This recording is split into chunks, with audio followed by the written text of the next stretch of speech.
Good morning guys, welcome back to the channel. কেমন আছো সবাই? ভালো আছি। তো এখন ঘড়িতে 8:45 বাজে আর ঘর ঝাড়া মোছা হয়ে গেছে। ভাত হয়ে গেছে, চা হয়ে গেছে। এই যে চা নিয়ে বসেছি, একটু চাটা খাই কমপ্লিট করে বুঝতে বলে সেই জন্য ঘরটা ঝেড়ে মুছে নিচ্ছি আগে। আর ঝিঙে আলু দিয়ে বড়ি দিয়ে একটা তরকারি করবো আর ঢ্যাঁড়স ভাজবো আর রুটি করবো। গতকালের বেগুন আলুর তরকারি আছে, ওই দিয়ে হয়ে যাবে, বুঝলেই। তো এখন চা বিস্কিট খাই একটু, স্বাদ নিয়ে একদম সামান্য। আমার হাজব্যান্ডের কাছে জল আনার জন্য, ফুলমালা আনার জন্য। চাটা খেয়ে তারপরে ঝপ করে বসতে হবে, কত দেরি লাগবে না। ওই তরকারি তো তাড়াতাড়ি হয়ে যায়, তরকারি আর ভাজা।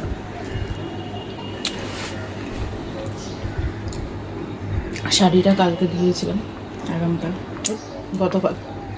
আগামীকাল গতকাল ভুলিয়েই যাই আমি। ওগুলো ভালো করে গুছিয়ে রাখতে হবে এখন না, আমার হাজব্যান্ড যাক তারপর। তো চলো, এখন যখন আমি ব্লগটা স্টার্ট করলাম ফের কিনা তোমাদের সাথে শেয়ার করবো, সাথে থাকো, পরে কথা হচ্ছে। টাটা।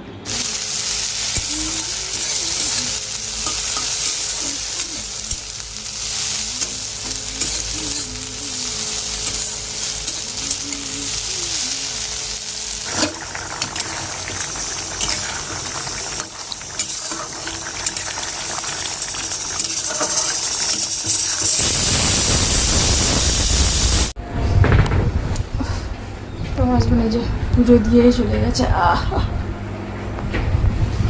এখন ব্রেকফাস্ট করবো, তখন বসে বসে ভিডিও এডিট করছি আমি। করা হয়ে যায়, দেখো ভিডিও এডিট হয়ে গেছে, এক্সপোর্টের দিনে এক্সপোর্টে দেবো।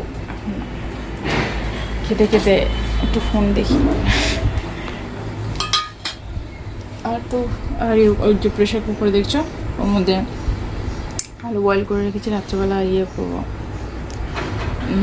কী বলো না, ভুলে গেছি, আলুর পরোটা করবো। সেই জন্য আলু বয়েল করে রেখেছি।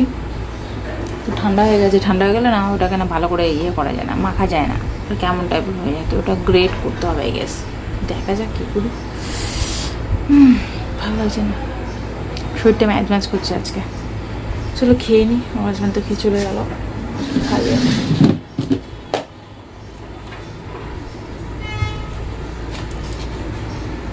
তারপর বাসন কুসন ধোয়ার আছে, গ্যাস ক্লিন করার আগে ইয়ে করবো, আলুর পরোটার স্টাফিংটা বানাবো। বেকার করছি খালি। চলো খাইয়ে লই, দেখাই তোমাদেরকে কি খাচ্ছি। তো এই হলো ব্রেকফাস্ট, এটা গতকালের তরকারি, চা। চলো খাওয়া যাক।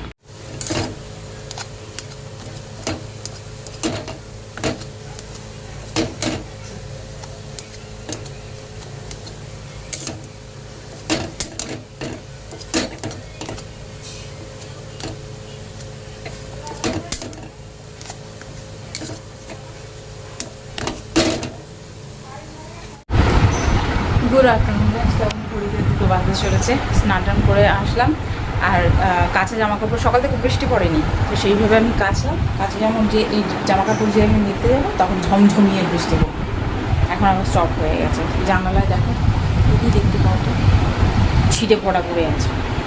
আর এই জামাকাপড়গুলো এখন জাস্ট গুছালাম, এগুলো আলমারিতে রাখতে হবে, এগুলো এইসব জায়গায় রাখতে হবে। আর ভিডিও এডিট করে আমার আপলোড করা হয়ে গেছে, কমপ্লিট আপলোড। জিও ফাইবারটা এবার শেষ হবে, তো সেই জন্য ভালো স্পিড দিচ্ছে। আর কদিন আগে যে ঝিমিয়ে একটা যাচ্ছিল, ওই জিনিসটা এখন নেই।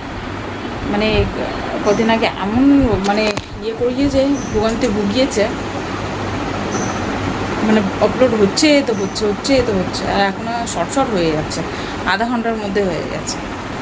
যাই হোক, এগুলো যে জায়গায় রাখি, দেন একটু শোবো। ডিনার করতে দূর লাঞ্চ করবো সেই 3টের সময়, এখন না, এই আর কি। তো চলো, তোমাদের সাথে আবার পরে কথা হবে। সারাক্ষণ আজকে একটু বোর ফিল হচ্ছে, ভালো লাগছে না। আগে এমনি মানে সারাদিন এমনি ফিল হচ্ছে, তো ভালো লাগছে না, এমনি টাইপের লাগছে। যাই হোক, উনি করলে তো হবে না, তো চলো, এখন রাখি। পরে কথা হবে। সারাদিন এমনি ফিল হচ্ছে, তো ভালো লাগছে না, তো ভালো লাগছে না, এমনি টাইপের লাগছে। যাই হোক, উনি করলে তো হবে না, তো ভালো লাগছে না, তো ভালো লাগছে না, এমনি টাইপের লাগছে। যাই হোক, উনি করলে তো হবে না। কাজ বাজ আছে, সংসারপত্র আছে, এইসব করতেই হবে আমাদেরকে। ভালো লাগছে না বলে বসে থাকলে হবে না। আমার সেদিন কি টায়ার্ড হয়ে গেছে।